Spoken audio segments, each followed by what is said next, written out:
노후 걱정은 이제 하지 마세요. 저만 믿고 편하게 사시면 됩니다. 그 말을 처음 들었을 때 저는 눈물이 날 것 같았어요. 세탁소를 접고도 빚은 남았고 집은 경매로 넘어갔거든요. 집 몇 개만 들고 고시원 방에 들어가던 날, 이제 정말 기댈 데가 없구나 싶었습니다. 그런 저한테 그는 늦어도 괜찮다고 이제부터라도 기대어도 된다고 했어요. 전직 교장에다 말수가 적고 반듯한 사람이었습니다. 그 말이 구원처럼 들렸던 게 사실이에요. 그래서 그 집에 들어갔습니다. 그런데 첫날부터 뭔가 이상했어요. 안쪽 방 하나가 늘 닫혀 있었는데 가족들은 그 문 얘기를 이상할 만큼 피하더라고요.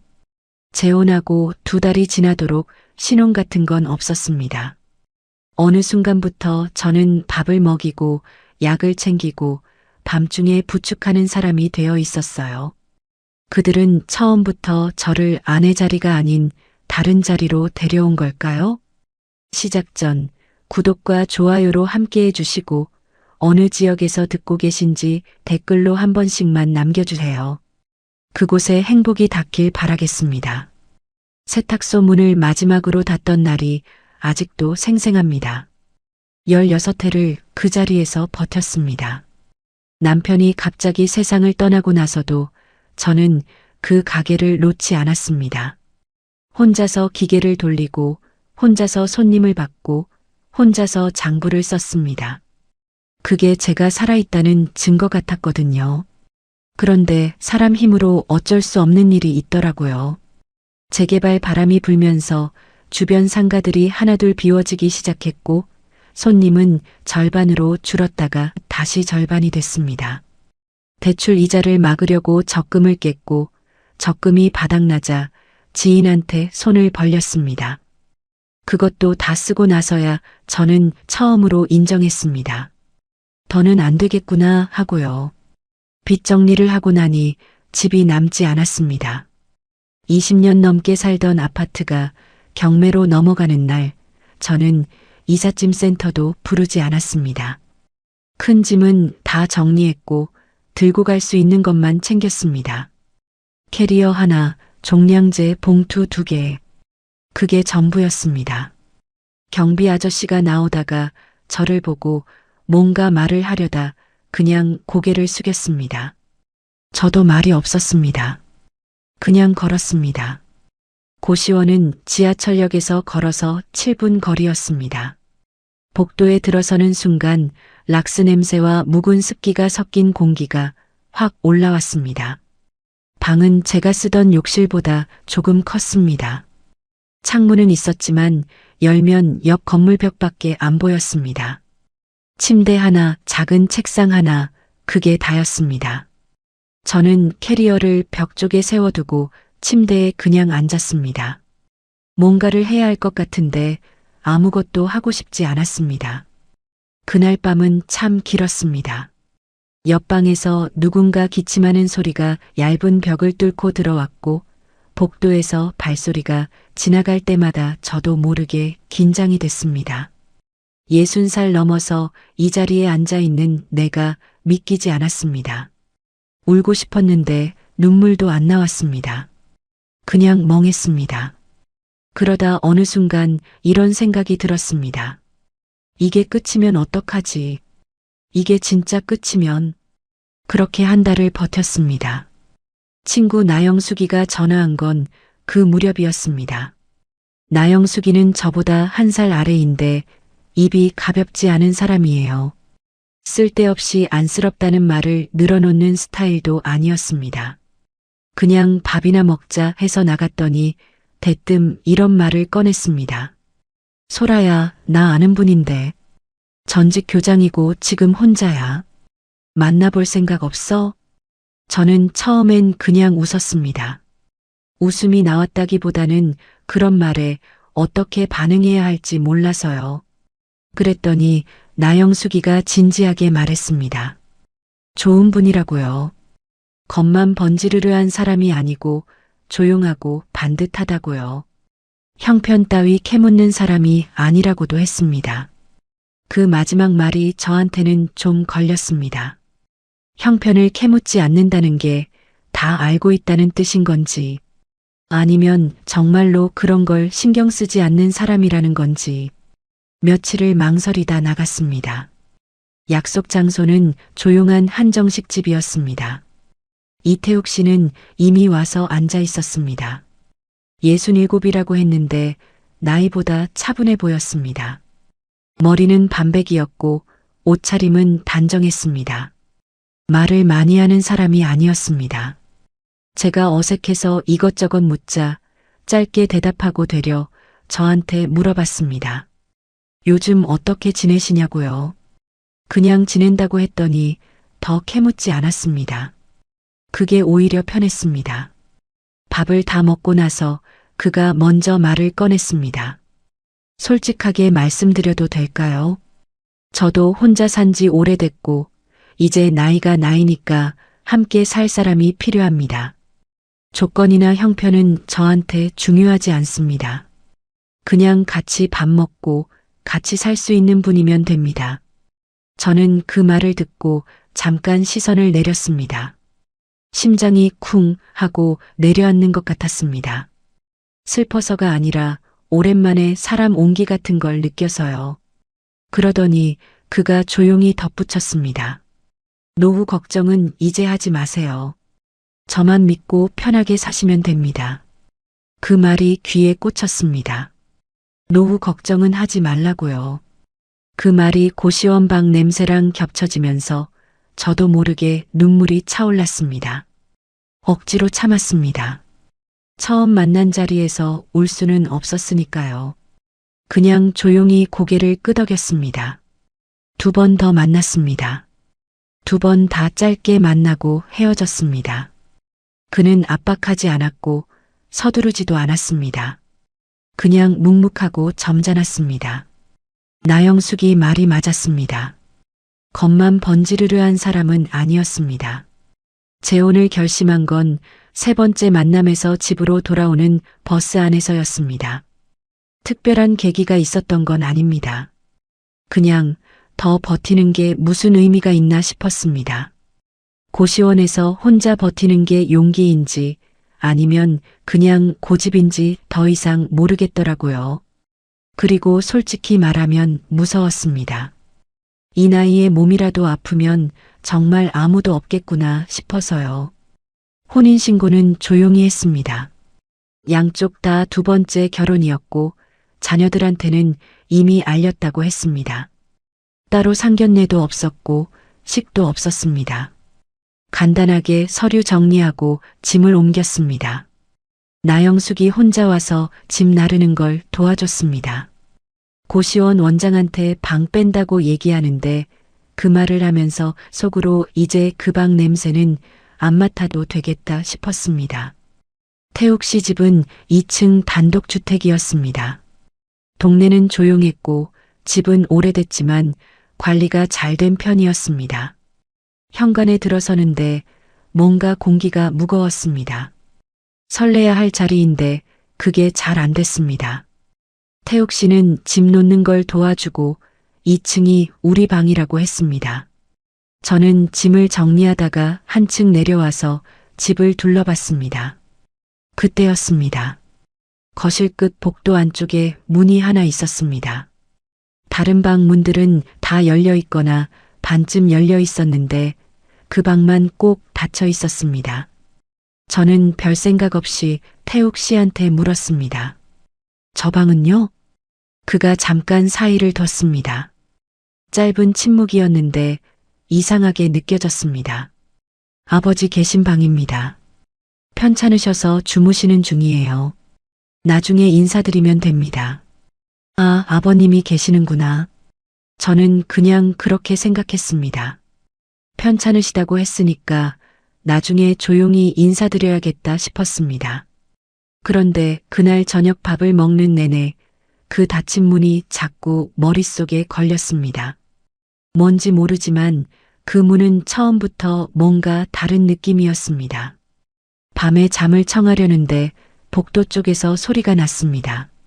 누군가 느리게 움직이는 소리, 그리고 낮고 쉰 기침 소리. 잠깐 숨을 죽이고 들었습니다. 태욱 씨는 이미 잠든 것 같았습니다. 저 혼자 어둠 속에서 그 소리를 듣고 있었습니다. 그 집은 왜 처음부터 저를 그렇게 급하게 받아들였을까요? 이정복 어르신을 처음 제대로 본 건 재혼 사흘째 아침이었습니다. 태욱 씨가 출근 준비를 하는 사이 복도 끝 문이 조금 열리더니 아주 천천히 누군가 나왔습니다. 등이 많이 굽어 있었고 발을 제대로 떼지 못하고 질질 끄는 걸음이었습니다. 저는 얼른 다가가서 인사를 드렸습니다. 아버님, 저 소라입니다. 잘 부탁드립니다. 어르신은 저를 한참 보셨습니다. 눈이 흐릿했고 뭔가 말씀을 하시려는 것 같았는데 입술만 조금 움직이셨습니다. 저는 가까이 귀를 기울였지만 잘 들리지 않았습니다. 그냥 고개를 끄덕이고 부축해서 식탁까지 모셨습니다. 앉으시는 것도 혼자서는 힘들어 보였습니다.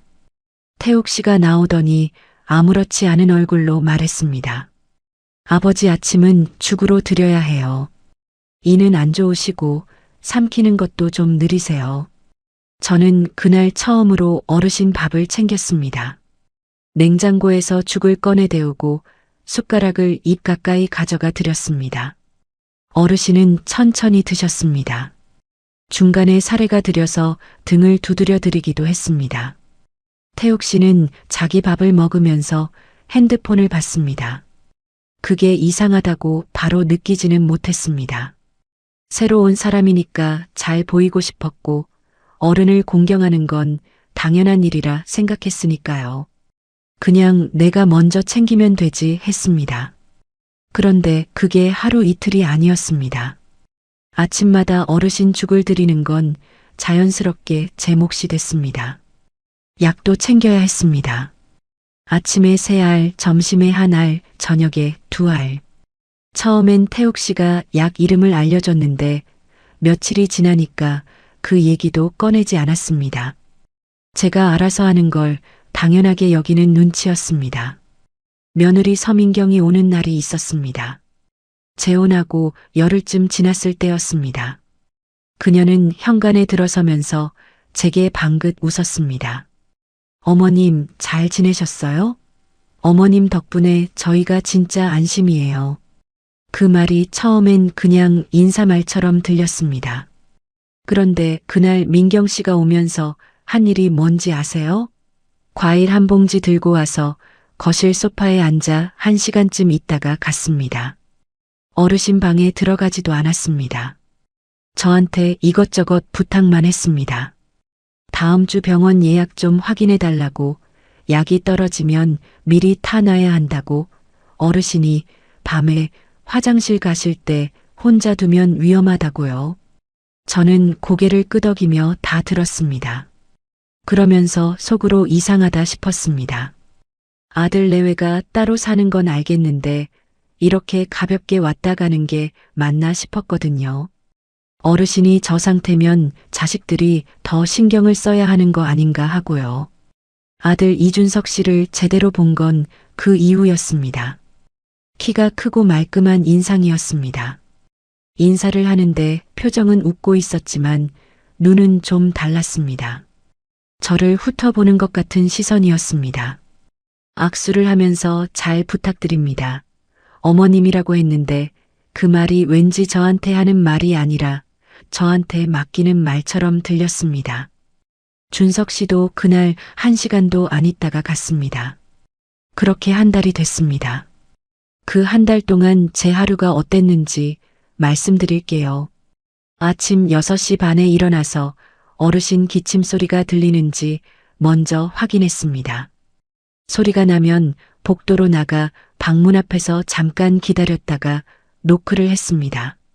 화장실 부축이 필요한 날도 있었고 혼자 가시는 날도 있었습니다.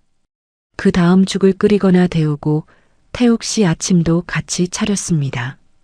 약을 챙기고 어르신이 다 드실 때까지 옆에 있었습니다. 태욱 씨는 밥을 먹고 나면 서재로 들어갔습니다. 은퇴는 했지만 뭔가 글을 쓴다고 했습니다. 오전 중에는 빨래를 했습니다. 어르신 것도 따로 세탁해야 했습니다. 오후에는 어르신이 주무시는 시간이 있었는데 그때 잠깐 앉았다가 금방 또 뭔가 해야 했습니다. 저녁이 되면 다시 식사 준비, 약, 부축. 밤 10시가 넘어서야 2층에 올라올 수 있었습니다. 몸이 힘든 것보다 이상한 감각이 더 불편했습니다. 이게 신혼인가 싶은 생각이 자꾸 들었거든요. 태욱 씨와 단둘이 앉아서 차 한 잔 마신 적이 거의 없었습니다. 저녁을 먹고 나면 그는 서재로 들어갔고 저는 어르신 쪽을 챙겼습니다. 우리 사이에 대화다운 대화가 없었습니다. 어느 날 저녁 용기를 내서 말을 꺼냈습니다. 여보, 아버님 돌보는 게 보통 일이 아니네요. 도움을 좀 받아야 하는 거 아닌가요? 요양보호사 같은 분이라든가. 태욱 씨는 잠깐 저를 봤습니다. 그리고 이렇게 말했습니다. 가족인데 이 정도는 해야지요. 남한테 맡기면 아버지가 얼마나 상처받으시겠어요. 가족인데 그 말이 귀에 걸렸습니다. 저도 가족이 된 지 한 달밖에 안 됐는데 가족이라는 이유로 이 모든 게 당연해지는 건가 싶었습니다. 하고 싶은 말이 더 있었는데 그의 표정이 이미 대화를 닫고 있었습니다. 저는 그냥 입을 다물었습니다. 그 다음 날 민경 씨한테서 문자가 왔습니다. 이번 주 목요일 병원 가는 날인데 어머님이 모시고 가주실 수 있냐고요. 준석 씨가 일이 있다고 했습니다. 저는 알겠다고 했습니다. 그런데 목요일이 되니까 민경 씨도 오지 않았습니다. 본인은 아이 학교 일이 있다고요. 결국 저 혼자 어르신을 모시고 병원에 다녀왔습니다. 휠체어를 밀고 접수를 하고 대기실에서 2시간을 기다렸습니다. 어르신은 중간에 배가 고프다고 하셔서 병원 편의점에서 따뜻한 음료를 사드렸습니다. 집에 돌아오니 오후 늦게였습니다. 태욱 씨는 서재에 있었습니다. 제가 들어오는 소리를 들었을 텐데 나오지 않았습니다. 저는 어르신을 방에 모셔드리고 부엌에 서서 잠깐 멍하니 있었습니다. 몸이 무거웠습니다. 손도 좀 떨렸습니다. 피곤해서가 아니라 이게 맞나 싶은 생각이 밀려와서요. 그날 밤 태욱 씨가 2층에 올라와서 짧게 말했습니다. 오늘 수고했어요. 딱 그 한마디였습니다. 저는 대답하지 않았습니다. 할 말을 잃었다기보다는 그 말이 남편이 아내한테 하는 말 같지 않았습니다. 일을 시킨 사람이 일한 사람한테 하는 말 같았습니다. 손이 차가웠습니다. 이불을 끌어당겼지만 잠이 오지 않았습니다. 재혼한 지 2달이 다 돼가고 있었습니다. 신호는 없었습니다. 설렘도 없었습니다. 아침부터 밤까지 어르신을 챙기고 빨래를 하고 병원을 다녀오는 날들만 있었습니다. 민경 씨는 올 때마다 어머님 덕분이라고 했고 준석 씨는 형식적인 감사를 했고 태욱 씨는 가족이니까 당연하다고 했습니다. 저는 그 집에서 점점 말이 없어졌습니다. 말을 잃는다는 게 어떤 건지 그때 처음 알았습니다. 하고 싶은 말이 없어지는 게 아니에요. 말을 해도 아무것도 달라지지 않는다는 걸 몸이 먼저 알아버리는 거였습니다. 그래서 그냥 하게 됩니다. 아침을 차리고 약을 챙기고 부축을 하고 빨래를 하고 아무 말 없이요. 그 집에서 제가 맡게 된 자리는 정말 아내 자리였을까요? 그날 아침은 유난히 일찍 시작됐습니다. 이정복 어르신 대학병원 진료가 잡혀 있었습니다. 동네 병원이 아니라 시내 큰 병원이었습니다. 전날 밤부터 준비를 해뒀습니다. 진료 기록 복사본, 약 봉투, 건강보험증, 여벌 옷 한 벌. 혹시 오래 걸릴 것 같아서 어르신이 드실 수 있는 부드러운 간식도 작은 통에 담아 가방에 넣었습니다. 자다가도 한번 깼습니다. 혹시 빠뜨린 게 있나 싶어서요. 아침 5시 반에 일어났습니다. 어르신을 씻겨드려야 했습니다. 혼자서는 힘드셔서 수건으로 닦아드리는 정도였는데 그것도 시간이 걸렸습니다. 깨끗한 옷으로 갈아입혀드리고 죽을 조금 드시게 했습니다. 약은 병원 가기 전이라 담당 의사 확인 전까지 오전 약은 잠깐 보류했습니다. 그것도 제가 챙겨야 할 판단이었습니다. 태욱 씨는 그날 함께 가지 않았습니다. 전날 밤에 말했습니다. 나는 오전에 선약이 있어서요. 소라 씨가 모시고 가면 되지요. 준석이한테는 연락해뒀어요. 저는 알겠다고 했습니다. 속으로는 말이 많았지만 밖으로는 꺼내지 않았습니다. 준석 씨가 온다고 했으니까 병원에서 만나면 되겠지 싶었습니다. 휠체어를 접어서 택시 트렁크에 싣는 것도 제 몫이었습니다. 어르신을 뒷좌석에 앉혀드리고 안전벨트를 채워드리고 저는 옆에 앉았습니다. 택시 기사분이 힐끗 보더니 아무 말 없이 출발했습니다. 어르신은 창밖을 멍하니 보셨습니다. 저는 옆에서 흘러가는 풍경을 같이 봤습니다. 병원에 도착하니 벌써 사람이 많았습니다. 휠체어를 펴서 어르신을 앉혀드리고 접수처로 밀었습니다. 번호표를 뽑고 기다렸다가 창구 직원이 저를 불렀습니다. 보호자분이세요? 네, 그렇습니다. 직원이 화면을 들여다보더니 말했습니다. 환자분 주 보호자가 이준석 씨로 등록되어 있는데요. 혹시 관계가 어떻게 되세요? 저는 잠깐 멈칫했습니다. 배우자입니다. 며느리 자리입니다. 직원은 별 표정 없이 고개를 끄덕이고 접수를 처리했습니다. 그 짧은 순간이 이상하게 오래 남았습니다. 주 보호자가 따로 있다는 말이 뭔가 저를 정해 내리는 것 같았습니다. 저는 보호자이긴 한데 주 보호자는 아닌 사람, 그냥 데려온 사람. 대기실로 돌아와 어르신 옆에 앉았습니다. 번호가 불릴 때까지 한참 기다려야 했습니다. 어르신은 중간에 졸다 깨다를 반복하셨습니다. 저는 가방에서 간식통을 꺼내 작게 한 조각 드렸습니다. 어르신이 천천히 드시는 걸 보면서 저는 무슨 생각을 했는지 잘 모르겠습니다. 그냥 멍했습니다. 준석 씨가 온 건 대기 번호가 거의 다 됐을 때였습니다. 정장 차림에 서류 가방을 들고 들어왔습니다. 저를 보더니 가볍게 고개를 숙였습니다. 어머님, 오래 기다리셨죠? 제가 좀 늦었네요. 저는 괜찮다고 했습니다. 어르신이 준석 씨를 보시더니 손을 뻗으셨습니다. 준석 씨가 손을 잡고 아버지, 저 왔어요 했습니다. 그 장면은 자연스러웠습니다. 아들과 아버지 사이가 맞았습니다. 저는 그 옆에서 조금 비켜 앉았습니다. 번호가 불렸습니다. 저는 일어나서 휠체어를 밀기 시작했습니다. 진료실 앞까지 함께 갔습니다. 그런데 진료실 문 앞에서 준석 씨가 저를 향해 말했습니다. 어머님은 여기서 기다리시면 될 것 같아요. 상담은 제가 들어가겠습니다. 그 말이 떨어지는 순간 주변 대기 의자에 앉아있던 사람들 시선이 저한테 쏠리는 게 느껴졌습니다. 제가 예민한 게 아니었습니다. 실제로 몇 사람이 고개를 들었습니다. 어떤 분은 저를 보다가 시선을 피했습니다. 저는 아침 5시 반부터 일어나서 어르신을 씻겨드리고 옷을 갈아입혀드리고 죽을 드시게 하고 택시에 태우고 휠체어를 밀고 2시간 가까이 기다렸습니다. 그런데 진료실 문 앞에서는 밖에 서 있어야 했습니다. 숨이 좀 막혔습니다. 울컥한 건 아니었습니다. 그냥 숨이 잠깐 멎는 느낌이었습니다. 저는 아무 말도 하지 않았습니다. 그냥 멈춰 섰습니다. 준석 씨가 어르신 휠체어를 밀고 진료실로 들어갔습니다.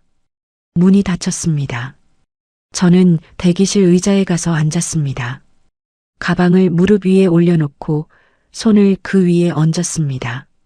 손이 가만히 있었는데 안쪽이 떨렸습니다. 바깥으로는 안 보였겠지만 저는 알았습니다. 옆자리에 앉아있던 할머니 한 분이 저한테 조용히 물었습니다. 보호자 아니세요? 네, 맞습니다. 그럼 왜 못 들어가요? 저는 뭐라고 대답해야 할지 몰랐습니다. 잠깐 있다가 그냥 웃었습니다. 모르겠다고요. 그 할머니는 더 묻지 않으셨습니다. 저도 더 말하지 않았습니다. 진료는 30분쯤 걸렸습니다. 문이 열리고 준석 씨가 나왔습니다. 어르신 휠체어를 밀면서 저한테 진료 결과를 짧게 전달했습니다. 약을 바꿔야 한다고, 다음 달에 또 와야 한다고. 저는 고개를 끄덕이며 들었습니다. 약국에 가서 약을 타는 것도 제가 했습니다. 준석 씨는 처방전을 넘겨주고 전화를 받으러 밖으로 나갔습니다. 저는 약사 선생님한테 복약 안내를 받고 약 봉투에 언제 어떻게 드려야 하는지 직접 메모했습니다. 약국 의자에 앉아서 어르신 옆을 지켰습니다. 집에 오는 길에 준석 씨는 자기 차로 먼저 갔습니다. 오후 약속이 있다고 했습니다. 저는 다시 택시를 잡아 어르신을 모시고 돌아왔습니다. 현관에 들어서는데 태욱 씨가 거실에 앉아 있었습니다. 다녀왔어요? 힘들었겠다.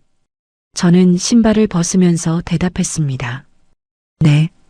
딱 그 한마디만 했습니다. 더 할 말이 없었습니다. 어르신을 방에 모셔드리고 손을 씻고 부엌에 서서 잠깐 물을 마셨습니다. 목이 잠겨 있었습니다. 물을 마셔도 잘 내려가지 않는 것 같았습니다. 그날 밤이었습니다. 잠을 못 자겠더라고요. 천장을 보면서 오늘 하루를 돌이켜봤습니다. 진료실 문 앞에서 밖에 서 있었던 장면이 자꾸 떠올랐습니다. 준석 씨가 저를 세워두고 들어갔을 때, 대기실 사람들이 저를 봤을 때, 그게 계속 머릿속에 맴돌았습니다. 저는 아침부터 저녁까지 어르신 곁에 있었는데 정작 보호자 자리에서는 밀려났습니다. 그게 단순히 준석 씨가 아들이라서 그런 건지 아니면 처음부터 저는 그 자리에 없어도 되는 사람이었던 건지 그게 구분이 안 됐습니다. 서랍에서 낡은 수첩을 꺼냈습니다. 남편 떠나고 세탁소 운영하면서 쓰던 거였습니다. 가계부처럼 쓰던 수첩인데 뒷장이 많이 남아 있었습니다. 저는 그날 날짜를 쓰고 오늘 있었던 일을 짧게 적었습니다. 병원에 몇 시에 가서 어떻게 접수를 했고 진료실 앞에서 무슨 말을 들었는지 준석 씨가 뭐라고 했는지 쓰다 보니 손이 좀 진정됐습니다. 다음 날도 썼습니다. 그 다음 날도요. 어르신 약을 몇 알 드렸는지 밤중에 몇 번 일어났는지, 민경 씨한테서 무슨 문자가 왔는지, 별것 아닌 것 같아도 다 적었습니다. 쓰는 게 습관이 됐습니다. 왜 그랬는지 그때는 몰랐습니다. 그냥 기록하지 않으면 제가 여기서 뭘 하고 있는지 아무도 모르겠다 싶었습니다. 저 자신도 잊어버릴 것 같았습니다. 그래서 썼습니다. 날짜 옆에 오늘도 아침 5시 반이라고 썼습니다. 그게 나중에 어떤 역할을 하게 될지는 그때는 몰랐습니다. 왜 저는 돌봄은 맡고도 보호자 자리에선 늘 밀려나야 했을까요? 수첩을 쓰기 시작하면서 달라진 게 있었습니다. 전에는 그냥 흘려보냈던 것들이 눈에 걸리기 시작했습니다. 말 한마디, 표정 하나, 누군가 자리를 피하는 타이밍 같은 것들이요. 예민해진 게 아니었습니다. 오히려 반대였습니다. 감정을 수첩에 쏟아내고 나면 머리가 좀 맑아졌습니다. 그래서 더 잘 보였습니다. 이상한 것들이요.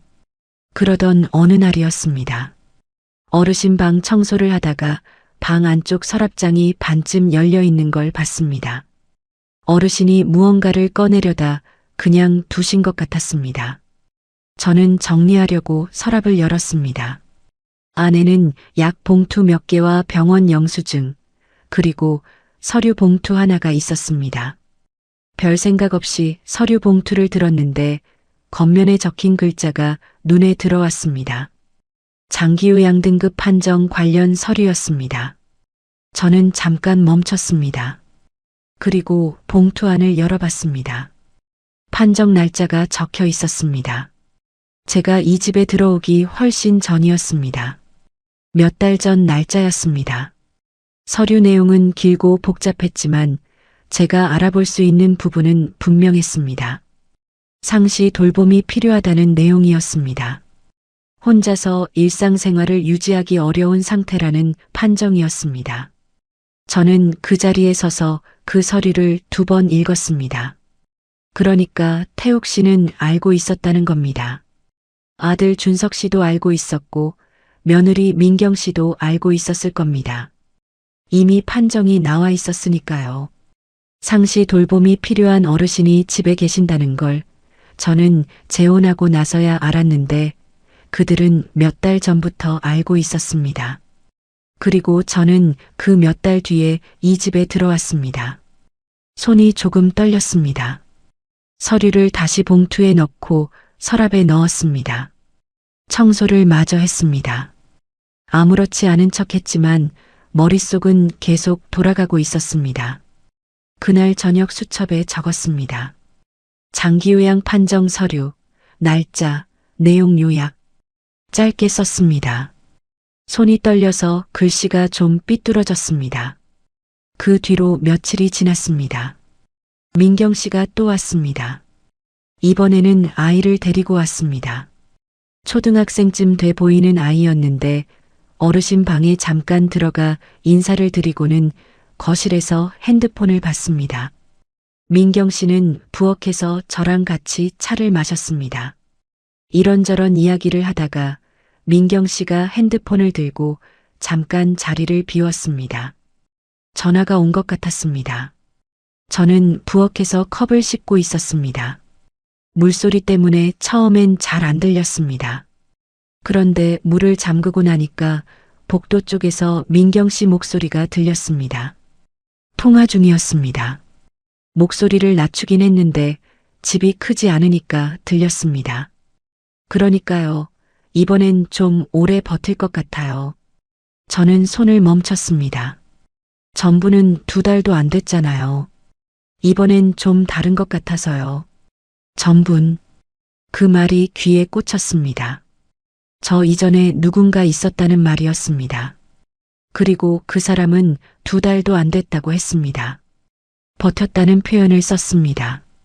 버텼다는 말은 누군가 이 집에서 어떤 역할을 하다가 나갔다는 뜻이었습니다. 민경 씨가 통화를 마치고 부엌으로 돌아왔습니다. 저는 아무렇지 않은 표정을 유지했습니다. 차를 다시 따르면서 웃었습니다. 민경 씨도 웃으면서 앉았습니다. 우리는 아무 일 없었던 것처럼 이야기를 계속했습니다. 그날 밤 수첩에 그 말을 그대로 적었습니다.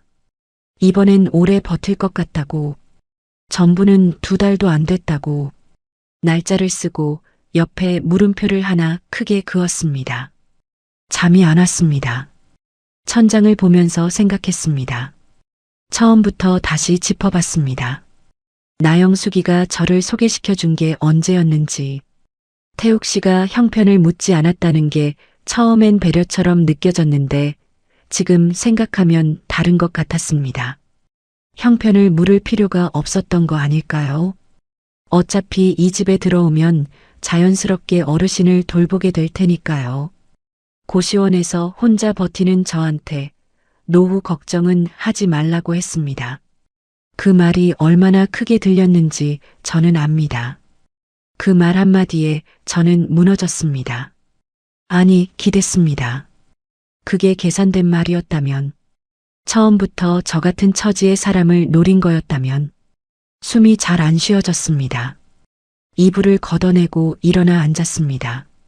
창문을 조금 열었습니다. 밤 공기가 차가웠습니다. 그걸 마시면서 천천히 숨을 골랐습니다. 다음 날부터 수첩 쓰는 방식이 바뀌었습니다. 감정은 빼고 사실만 썼습니다.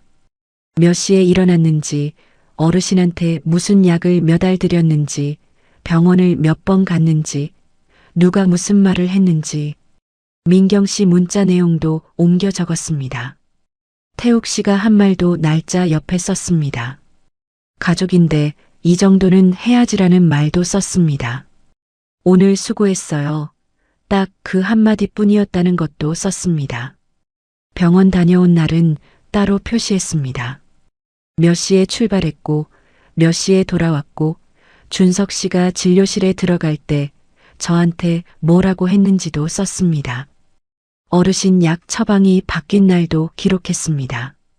약국 영수증은 챙겨서 수첩 뒤편에 끼워 넣었습니다.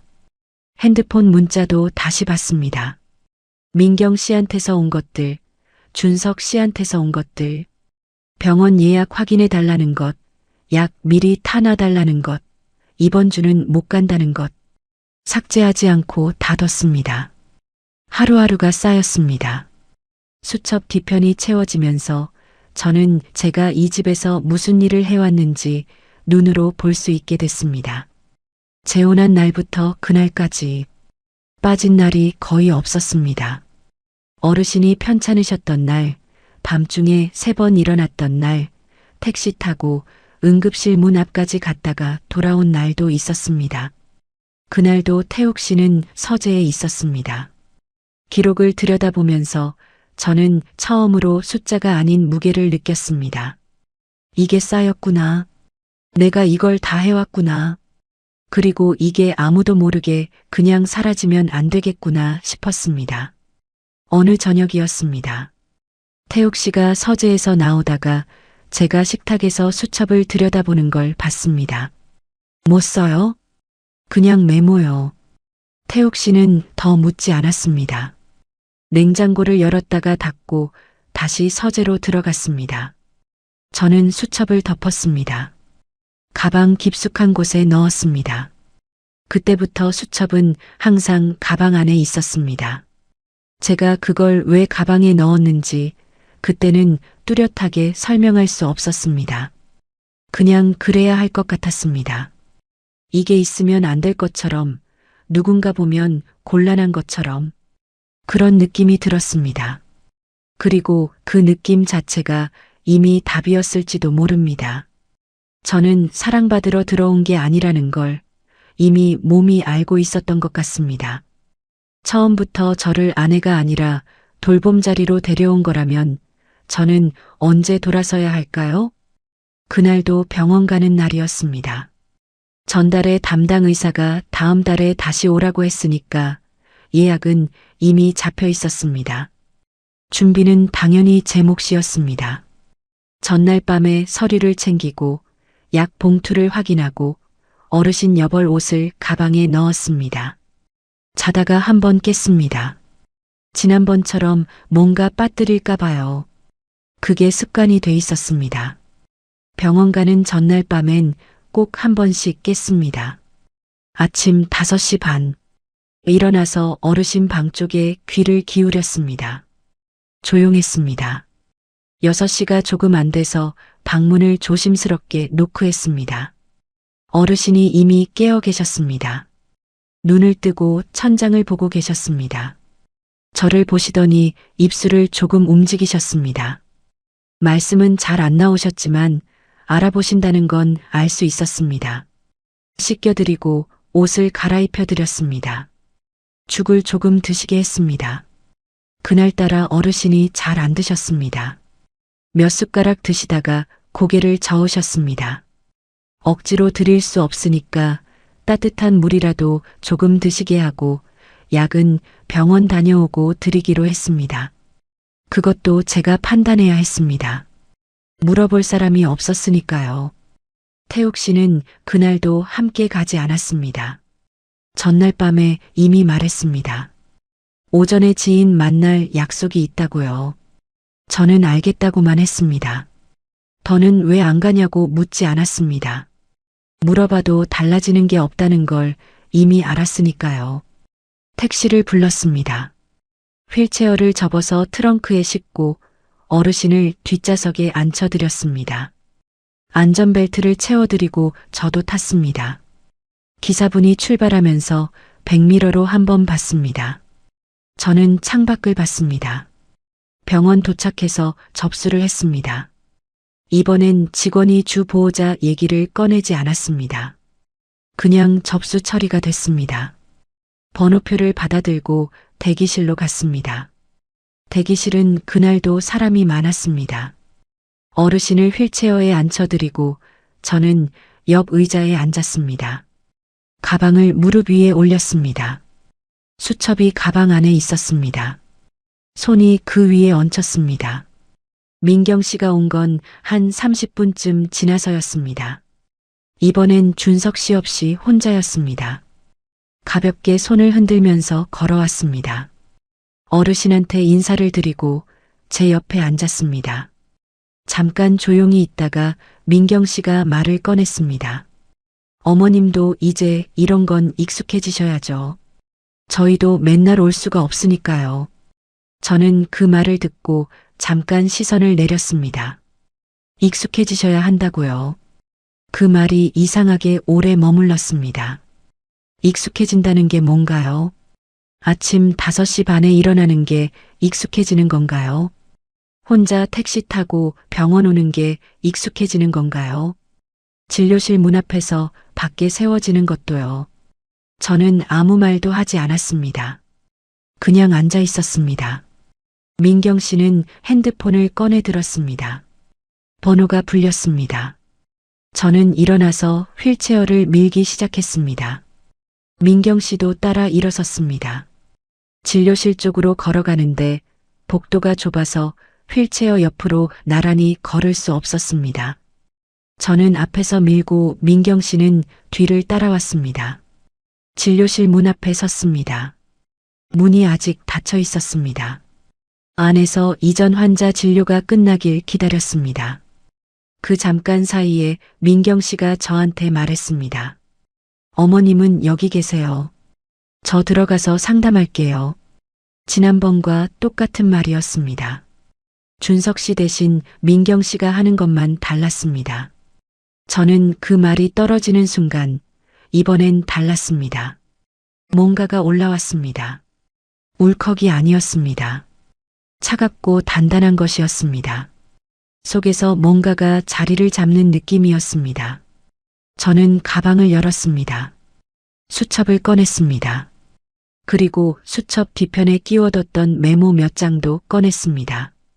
병원 다녀온 날짜들, 약 챙긴 기록들, 민경 씨 문자 내용을 옮겨 적은 것들.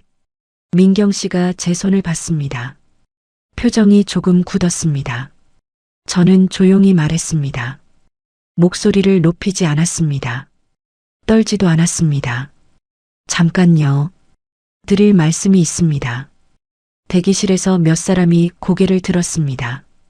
저는 신경 쓰지 않았습니다. 제가 이 집에 들어온 날부터 오늘까지 어르신 돌봄을 도맡았습니다. 아침마다 일어나서 씻겨드리고 약을 챙기고 밥을 드시게 하고 밤중에 부축하고 병원은 오늘까지 3번째입니다. 3번 다 제가 모시고 왔습니다.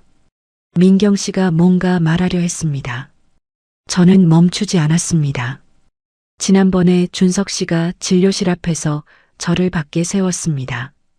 오늘은 민경 씨가 똑같이 하시려는 거잖아요. 그런데요. 저는 수첩을 들었습니다. 여기에 다 적혀 있습니다.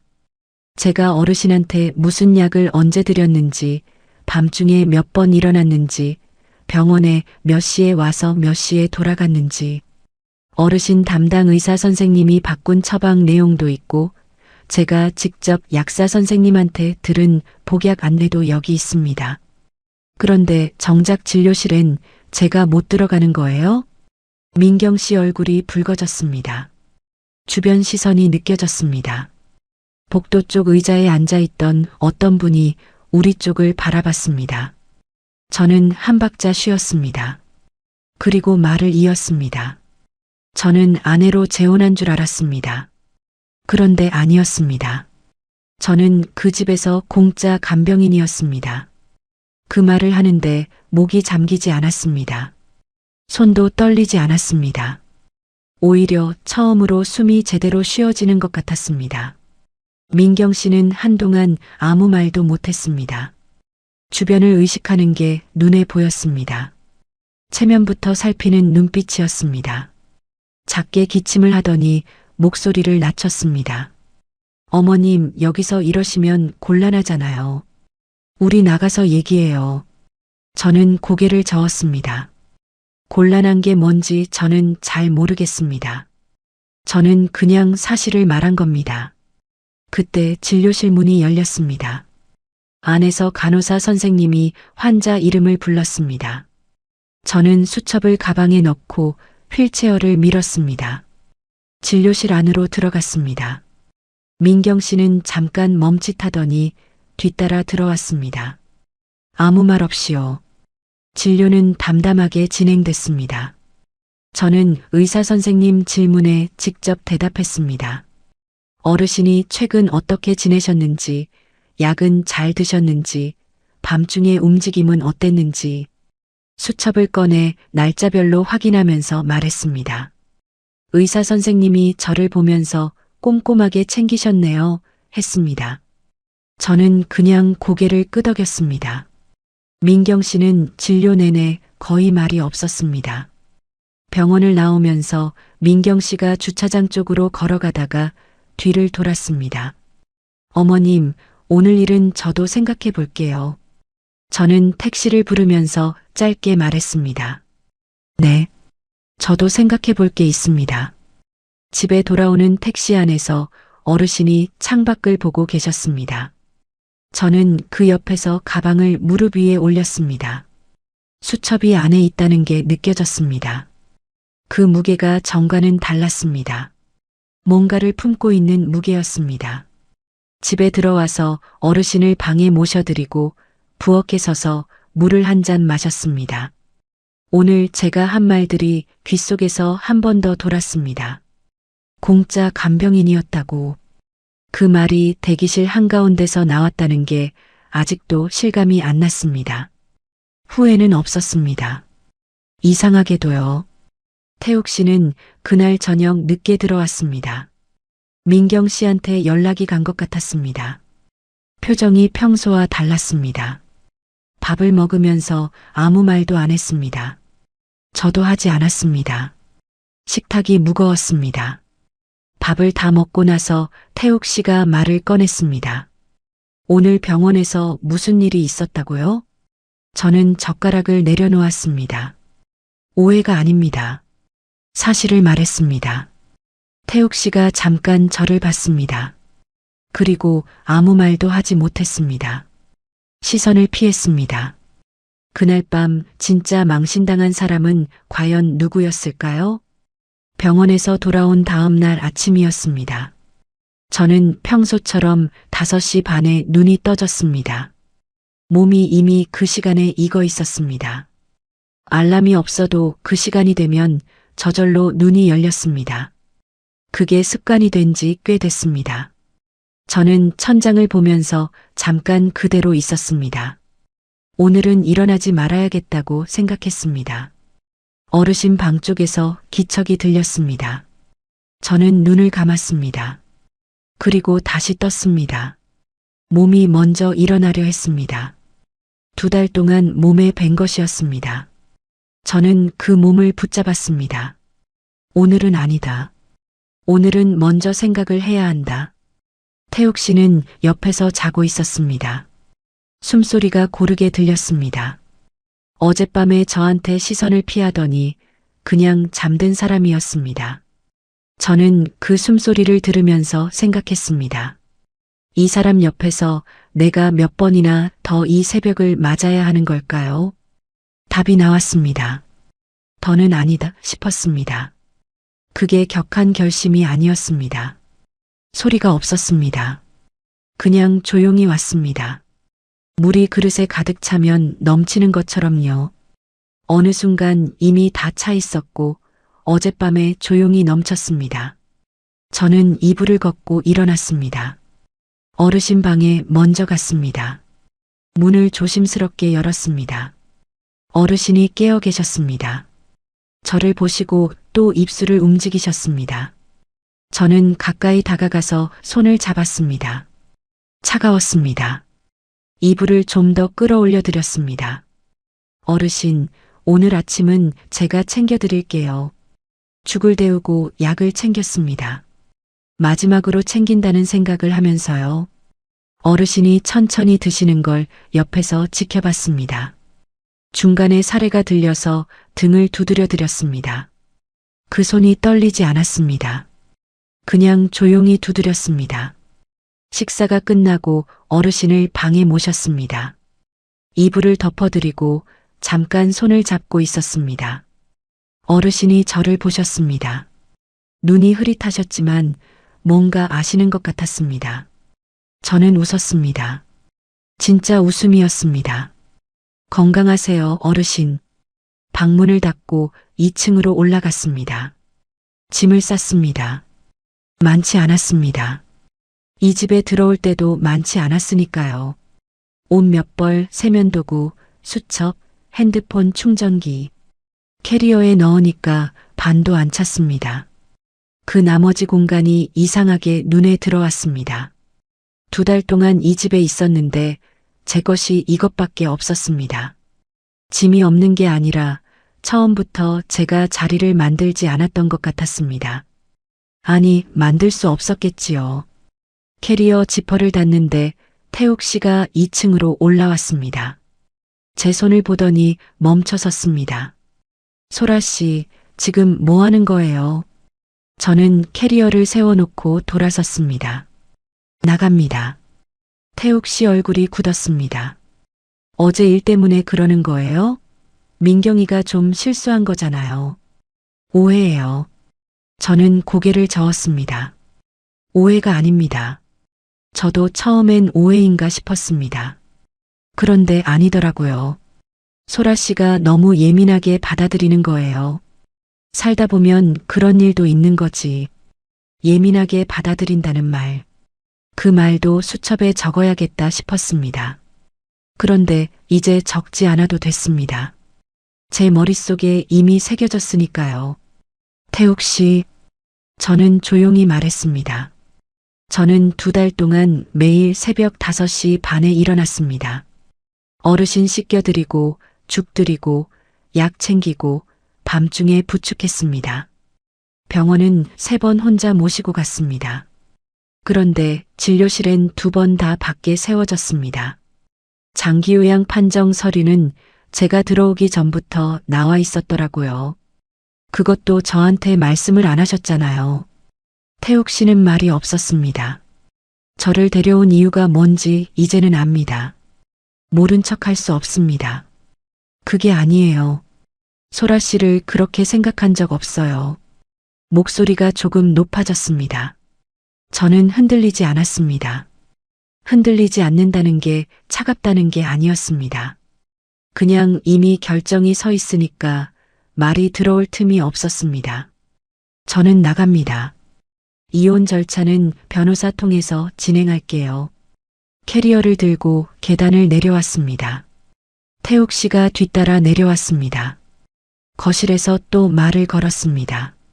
소라 씨, 지금 어디 가려고요? 갈 데도 없잖아요. 그 말이 비수처럼 꽂히려 했습니다. 예전에 저였으면 그 말에 발이 묶였을 겁니다. 갈 데가 없다는 말, 고시원밖에 없다는 말, 그게 무서워서 버텼을지도 모릅니다. 그런데 이상하게도 그 말이 더 이상 무섭지 않았습니다. 고시원으로 갑니다. 저는 현관문을 열었습니다. 신발을 신으면서 짧게 덧붙였습니다. 거기가 더 낫겠습니다. 문이 닫혔습니다. 골목으로 나오니 아침 공기가 차가웠습니다. 캐리어 바퀴가 바닥을 구르는 소리가 났습니다. 저는 걸었습니다. 처음엔 빠르게 걸었습니다. 그러다 조금씩 속도를 늦췄습니다. 뛰어나온 게 아니었으니까요. 제 발로 걸어 나온 거니까요. 나영숙이한테 전화를 했습니다. 신호가 2번 가더니 받았습니다. 소라야, 무슨 일이야? 이 시간에. 영수가 나 나왔어. 잠깐 만날 수 있어? 잠깐 침묵이 있었습니다. 그러더니 나영숙이가 말했습니다. 어디야? 내가 갈게. 카페에서 만났습니다. 나영숙이는 제 얼굴을 보더니 아무 말도 안 했습니다. 그냥 따뜻한 걸 시켜줬습니다. 저는 처음엔 말이 없었습니다. 손으로 컵을 감쌌습니다. 온기가 손바닥으로 올라왔습니다. 그러다 말을 꺼냈습니다. 처음부터 다 얘기했습니다. 서랍에서 봤던 서류, 민경 씨 통화 내용, 병원에서 밖에 세워졌던 일, 어제 대기실에서 제가 했던 말까지요. 나영숙이는 중간에 끊지 않았습니다. 다 들었습니다. 다 말하고 나서 컵을 내려놓았습니다. 나영숙이가 말했습니다. 잘했다. 딱 그 두 마디였습니다. 그 말에 눈물이 차올랐습니다. 울지 않으려고 했는데 그래도 조금 흘렀습니다. 닦았습니다. 나영숙이는 모른 척 해줬습니다. 고시원은 나영숙이가 알아봐줬습니다. 전에 있던 곳 근처였습니다. 방은 조금 달랐습니다. 창문 위치가 달랐고 벽 색깔이 달랐습니다. 그런데 들어서는 순간 이상하게 숨이 쉬어졌습니다. 이 냄새, 이 좁은 공간이 오히려 편했습니다. 아무도 제한테 아무것도 원하지 않는 공간이었습니다. 캐리어를 벽 쪽에 세워두고 침대에 앉았습니다. 예전에 처음 들어왔을 때랑 똑같은 자세였습니다. 그런데 느낌이 달랐습니다. 그때는 끝자리에 몰린 것 같았습니다. 이번엔 달랐습니다. 이건 끝이 아니었습니다. 이혼 절차는 생각보다 오래 걸리지 않았습니다. 재혼 기간이 짧았고 큰 재산이 얽혀 있지 않았습니다. 변호사를 통해서 진행했습니다. 2달 동안 사실상 간병인처럼 일한 목, 이사 비용, 그 정도를 정리해서 받았습니다. 태욱 씨 측에서 처음엔 버텼습니다. 그런데 수첩을 근거로 제출하겠다고 하니까 생각이 달라졌습니다. 날짜별 기록, 병원 영수증, 문자 내용, 그게 다 있었으니까요. 수첩이 그 역할을 했습니다. 처음에 왜 썼는지도 몰랐던 그 수첩이 결국 제가 2달 동안 무엇을 했는지 증명해 줬습니다. 아무도 알아주지 않을 것 같았던 그 새벽들이 결국 글자가 되어 남아 있었습니다. 절차가 끝나고 며칠 뒤 저는 고시원 방에 앉아서 오래 생각했습니다. 뭘 할 수 있을까? 뭘 하고 싶을까? 세탁소는 다시 할 엄두가 안 났습니다. 몸도 마음도 준비가 안 됐습니다. 그래서 작은 것부터 시작했습니다. 동네 복지관에서 요양보호사 교육과정이 있다는 걸 알았습니다. 저는 신청했습니다. 이상하게 들리실 수 있다는 거 압니다. 공짜 간병인 소리를 들었던 사람이 요양보호사 교육을 받는다고요. 그런데 저는 이렇게 생각했습니다. 그 집에서 한 일이 더럽고 억울한 기억으로만 남는 게 싫었습니다. 그 2달 동안 제가 배운 것들, 어르신 몸 상태 파악하는 법, 약 챙기는 방법, 병원에서 묻고 기록하는 것들, 그게 쓸모가 없는 게 아니었습니다. 제대로 된 자격을 갖춰서 이번엔 당당하게 쓰고 싶었습니다. 고시원 방은 여전히 좁습니다. 창문을 열면 옆 건물 벽이 보입니다. 그런데 이번엔 그 벽이 달라 보였습니다. 갇힌 느낌이 아니었습니다. 이 방은 실패의 끝이 아니었습니다. 처음 여기 들어왔을 때는 모든 게 무너진 자리였습니다. 이번엔 달랐습니다. 이건 제가 선택해서 돌아온 자리였습니다. 제 발로 걸어 들어온 자리였습니다. 그 차이가 전부였습니다. 무너진 건 제 인생이 아니었습니다. 저를 공짜 간병인으로 쓰려던 그 집의 계산이 무너진 거였습니다. 저는 그냥 처음부터 다시 시작한 것뿐입니다. 끝까지 들어주셔서 감사합니다. 구독과 좋아요는 다음 이야기를 이어갈 힘이 됩니다. 그리고 주인공에게 한 줄 응원을 댓글로 남겨주시면 그 마음까지 함께 전해두겠습니다. 두겠습니다. 두겠습니다. 두겠습니다.